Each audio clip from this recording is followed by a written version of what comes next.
डर एक एहसास।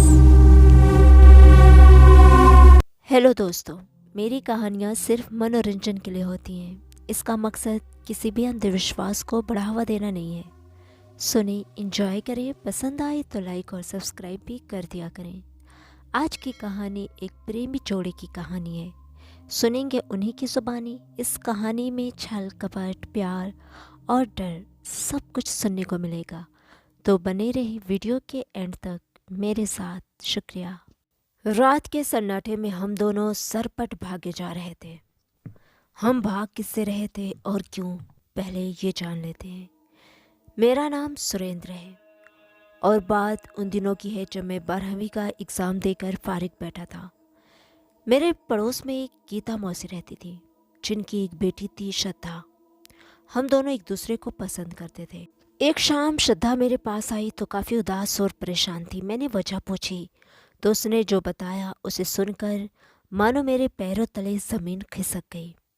श्रद्धा ने बताया कि कुछ दिन पहले उनका परिवार मंदिर में एक पूजा में गया हुआ था। वहाँ पंडित जी ने बड़े स्वामी का दर्शन कराया।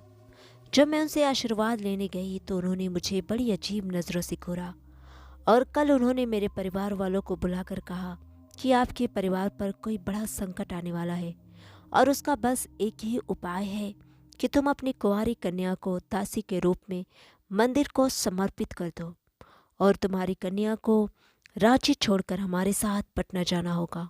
मैं चीख पड़ा, मैं इन सब को नहीं मानता। तुम्हारे न मानने से क्या होता है सुरेंद्र? मेरे माँ बाप परसों मुझे उनको सौंप देंगे और बड़े स्वामी जी मुझे अपने साथ पटना ले जाएंगे।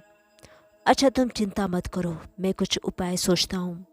और उसी दिन हमने फैसला किया कि हम घर छोड़कर चले जाएंगे। हम दोनों रात की तारीकी में घर से निकल गए। गांव से निकलकर जब हम सड़क पर पहुंचे तो पीछे मुड़े बगैर सरपट दौड़ पड़े। सुनसान सड़क पर हम दोनों बेतहाशा बिना रुके भागे जा रहे थे। भागते भागते रात से सुबह की सफ़ेदी नमूदार होने लगी। हमारे पैर अब जवाब दे चुके थे, हल्के में जैसे कांटे पड़ गए हो। अचानक हम दोनों ज़मीन पर गिरे और फिर कुछ होश ना रहा। जब आँख खुली तो देखा जहाँ हम पड़े थे वो चटियल मैदान था।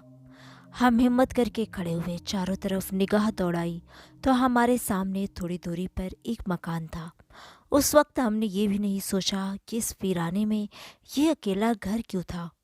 खैर, हम दोनों बड़ी मुश्किल से दरवाजे पर पहुँचे, क्योंकि हम दोनों भूख, प्यास और थकन से निढाल थे। मैंने दरवाज़ा बचाने के लिए जैसे ही हाथ बढ़ाया, मैंने देखा दरवाज़ा थोड़ा सा खुला हुआ था। फिर भी मैंने कई दस्तक दी मगर कोई जवाब नहीं आया। मैंने दरवाज़ा हाथ से धकेला तो वो खुलता चला गया। मैं श्रद्धा के साथ अंदर दाखिल हुआ। मैंने ज़ोर से आवाज़ दी, कोई है? मगर हर तरफ खामोशी थी। लगता है यहाँ कोई नहीं रहता। इस वीराने में कौन रह सकता है? श्रद्धा बोली। हमने मकान का जायज़ा लेना शुरू किया।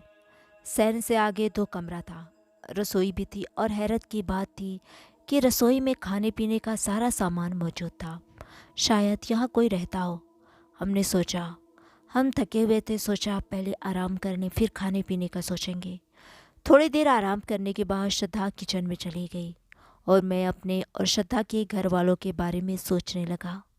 थोड़ी देर बाद श्रद्धा खाना बना लाई। हम दोनों ने खाना खाया और बातें करने लगे। न जाने कौन है वो जो अपना मकान इस तरह खुला छोड़ गया है। जो भी है उसकी वजह से हमें सर छुपाने की जगह और खाना नसीब हो गया है, वरना इस चटियल मैदान में हम दोनों भूखे प्यासे ही मर जाते। श्रद्धा बोली। हाँ, भला हो उसका। वैसे सुरेंद्र, अगर इस मकान का मालिक नहीं आया तो फिर हम घर को आबाद कर लेंगे। मालिक वापस आया तो धन्यवाद बोलकर मकान उसके हवाले कर देंगे। मैं बोला। धीरे धीरे शाम हो चली थी। शाम के ढलते साए अंधेरे में तब्दील हो गए। अंधेरा होते ही घर में अजीब सी वहशत होने लगी और हमें एक अनजाना सा खौफ महसूस होने लगा। तभी दरवाजे पर दस्तक हुई। इस टाइम कौन हो सकता है? श्रद्धा खौफ से बोली। मैं देखता हूँ, तुम यहीं रुको, मैंने कहा और उठकर बाहर सहन में आ गया और बोला, कौन है? पानी पिला दो, प्यास लगी है। एक मासूम सी आवाज़ आई जो किसी बच्चे की थी। मैंने जल्दी से दरवाज़ा खोला। वहाँ एक छोटा सा बच्चा उकड़ू बैठा हुआ था। अंदर आ जाओ, मैं पानी लाता हूँ। बच्चे ने अंदर आने से इनकार कर दिया। अच्छा ठीक है, तुम यहीं रुको, मैं पानी लेकर आता हूँ। मैं पानी लेकर वापस दरवाजे तक आया तो वो बच्चा वैसे ही बैठा था, लेकिन उसका चेहरा बिल्कुल सफ़ेद लग रहा था।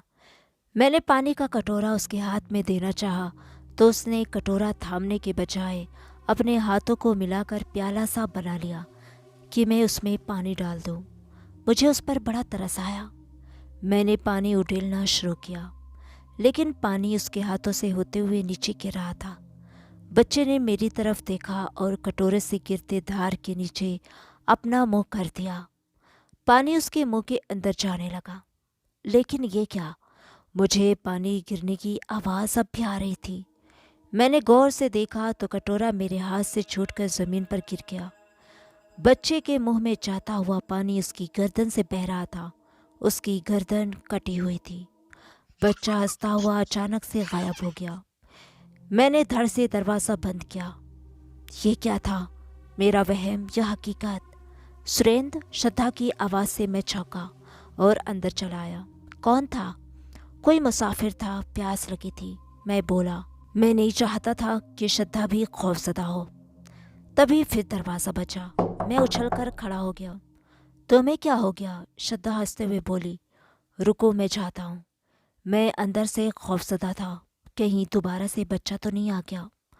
कौन है? मैं दरवाजे पर पहुंचकर बोला।